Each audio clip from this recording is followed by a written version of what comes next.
long before Adam tilled the ground, before Noah built the ark, there was a time shrouded in mystery.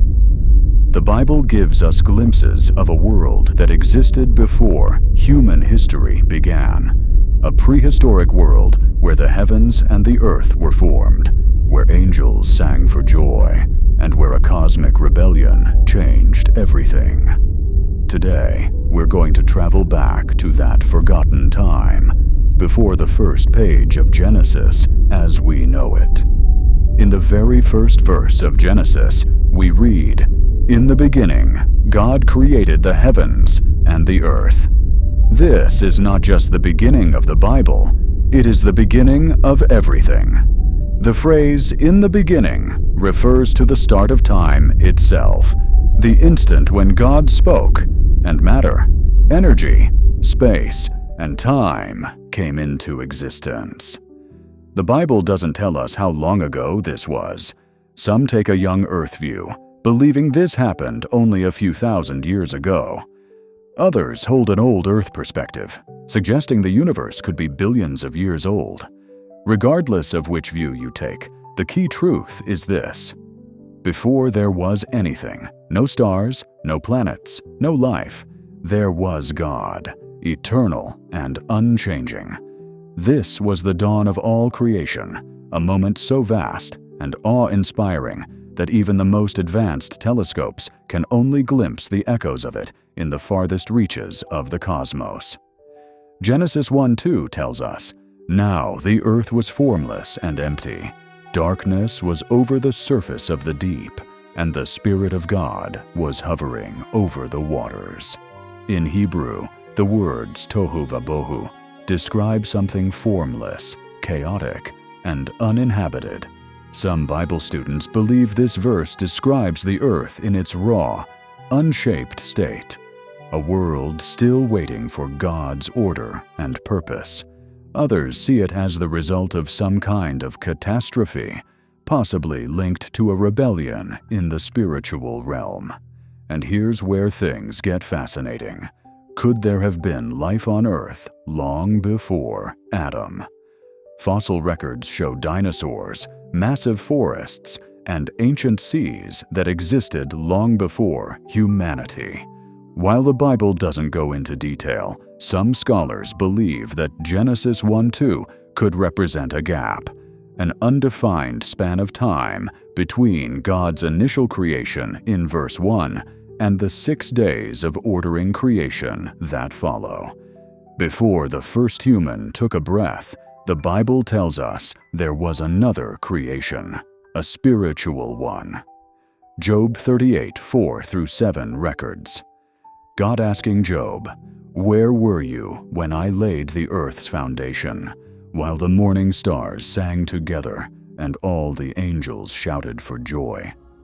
This reveals that angels already existed when God formed the earth.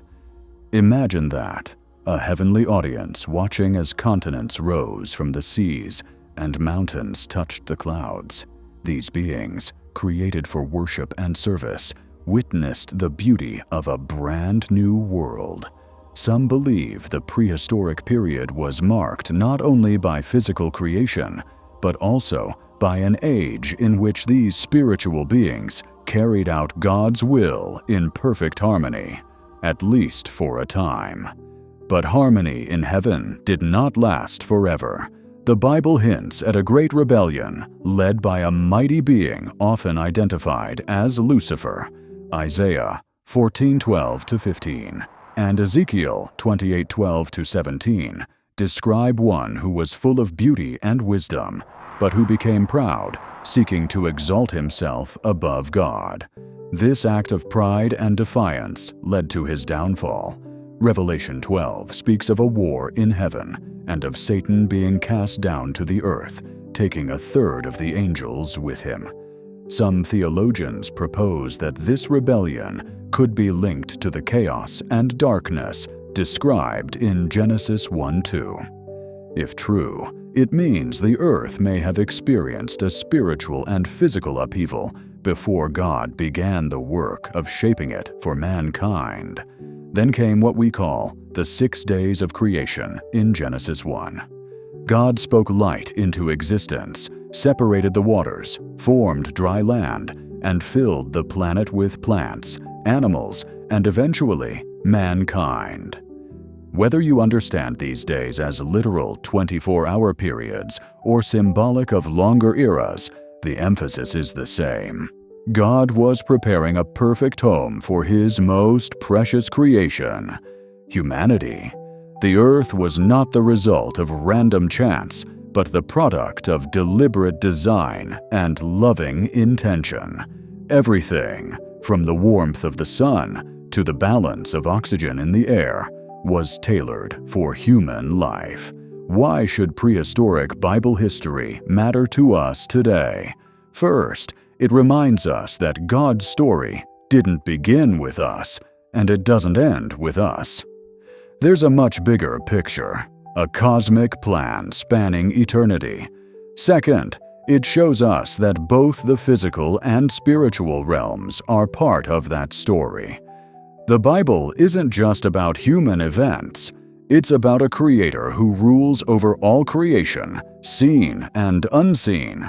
And third, it challenges us to live with humility and purpose, knowing that we are part of a much greater narrative that began long before we arrived.